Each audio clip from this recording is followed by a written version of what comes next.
अस्सलाम वालेकुम, सुमी के चैनल पे आप सबका वेलकम है। तो आज हम बनाने वाले हैं जी पिज़्ज़ा, और वो भी घर पे। और चले आप भी मेरे साथ बनाएं, बहुत ही मज़े का और बहुत आसान रेसिपी के साथ। तो सबसे पहले हमने ले लिया है मैदा, और मैदा जो है हमने ले लिया है 4 कप। अच्छा, अगर आपको मेरी वीडियो अच्छी लगे तो चैनल को लाइक, सब्सक्राइब और शेयर ज़रूर कीजिएगा, और कमेंट्स बॉक्स में कमेंट्स भी ज़रूर दीजिएगा। तो यहाँ हमने डाल दिया हमने नमक, और नमक में एक्चुअली मेरी थोड़ी सी लाल मिर्च मिक्स हुई थी इसलिए लग रहा है, लेकिन डाला मैंने नमक ही है।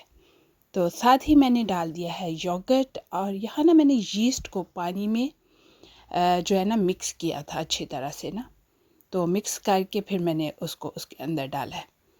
तो ये लीजिए, हमने यीस्ट भी डाल दिया है, और अब हम आटा गूंद लेंगे। आप हाथ से भी आटा गूंद सकते हैं, ज़रूरी नहीं कि मशीन में गूंदना है, लेकिन ज़्यादा थोड़ा गूंदें। और यहाँ जो है ना मैंने मशीन के अंदर सारा कुछ डाल दिया और मशीन को ऑन कर दिया, और अब अच्छी तरह से जो है ना मैं आटा गूंद लूँगी।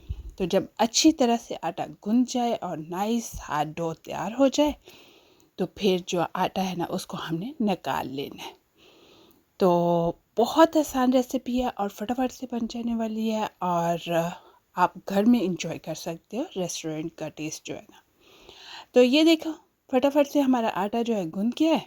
तो अब हम आटे को जो है ना उसी बॉल में इकट्ठा करके ना, साफ़ सुथरा साइडों से ज़रा हाथ से साफ़ कर के, तो उसी बॉल में हम जो है ना उसको निकाल के रख लेंगे। तो ये देखिए, आटा हमारा गूंद गया। अब मैंने इसके ऊपर ना कपड़ा डाल के इसको रख दिया ताकि अच्छी तरह से जो है ना आटा फूल जाए। तो देखिए कितना ज़बरदस्त आटा हमारा फूल गया। अब हम पिज़्ज़ा बना लेंगे। तो ये तकरीबन 2 से 3 घंटे में बहुत अच्छा आटा जो है ना वो फूल जाता है, अगर गर्म जगह पे हो।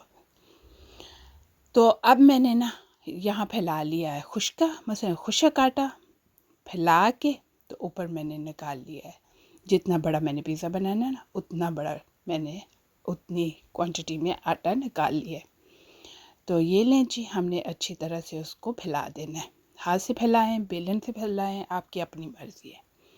क्योंकि मैं ओवन में बना रही हूँ तो बड़ी डिश में बना रही हूँ, इसलिए बड़ा सा डो लिया था। तो ये जी हमने अच्छी तरह बेल लिया उसको, और बहुत बारीक भी नहीं करना और बहुत मोटा भी नहीं रखना। नाइस सा पिज़्ज़े की जो थिकनेस होती है उस लिहाज से आपने तैयार कर लेना है। तो मैंने उसको फिर ट्रे में डाल दिया, और ट्रे में डालने के बाद उसके ऊपर मैंने लगा दी है टमेटो सॉस। और टमेटो सॉस मैंने तैयार की थी। टमेटो सॉस में मैंने नमक और लाल मिर्च भी डाली थी, ऑरिगेनो डाली थी, और उसको डाल के मैंने तैयार कर लिया था। थोड़ा सा कुकिंग ऑयल भी डाला था। तो ये जी मेरी रेडी हो गई थी। तो इसको मैंने अच्छी तरह से जो है ना सारे पे लगा दिया। देखें, अच्छी तरह से फैला दिया,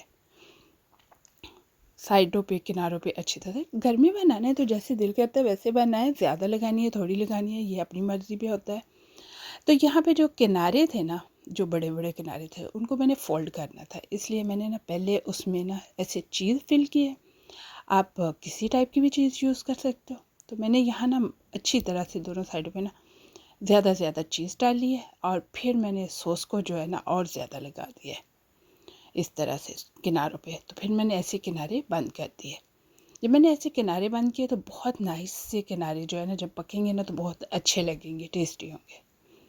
उसके बाद फिर मैंने पूरे पिज़्ज़े पे हल्की हल्की जो है ना वो चीज़ जो है स्प्रिंकल कर दी है। बहुत ज़्यादा हैवी नहीं डाली, नीचे नीचे मैंने बस स्प्रिंकल कर दी है। तो उसके बाद मैंने जितनी मेरी पसंद की चीज़ें थी वो सारी डाल दी, जैसे कि चिकन डाली, मशरूम डाली है, और आपको भी जो पसंद हो आप अपनी मर्ज़ी से ऊपर वो चीज़ें डालें। क्योंकि हर एक का अपना टेस्ट होता है, अपनी मर्ज़ी होती है। आप ट्यूना फ़िश का बना सकते हो, आप स्पिनच का बना सकते हो, वेजिटेरियन बना सकते हो, और कई लोग एग का भी बनाते हैं। तो इसलिए आप अपनी मर्ज़ी से जो डालना चाहें ऊपर डालें, और डालने के बाद फिर ऊपर से दोबारा चीज़ डाल दें। यहाँ मैंने आनियन डाला है। आनियन मुझे अच्छा लगता है पिज़्ज़े में, इसलिए मैंने थोड़ा सा ज़्यादा डाला है। तो उसके बाद थोड़ा सा टमाटो भी डाल दिए थे, ज़रा ऊपर से खूबसूरती भी हो जाए और सॉफ्ट भी हो जाए। तो उसके बाद मैंने ऊपर ना अच्छी तरह से जो है ना वो चीज़ जो है ना डाल देनी है। यकीन माने, अगर घर में आप पिज़्ज़ा बनाते हो तो बहुत आसानी से और बहुत थोड़ी कॉस्ट में बन जाता है। लेकिन अगर आप बाहर से मंगवाते हो तो डेफिनेटली एक्सपेंसिव होता है। लेकिन ये भी नहीं है कि बाहर से नहीं मंगवाना चाहिए, कभी कभी बाहर से भी मंगवाना चाहिए, लेकिन घर में भी ज़रूर इंजॉय करना चाहिए। ये लें जी, ये देखें मैंने हैवी चीज़ ऊपर से डाली है ना।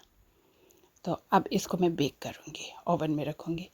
वैसे आपका अपनी मर्ज़ी है, अगर आप चाहें तो गोल पिज़्ज़े बना सकते हैं, जैसे छोटा पिज़्ज़ा होता है, बड़ा पिज़्ज़ा होता है।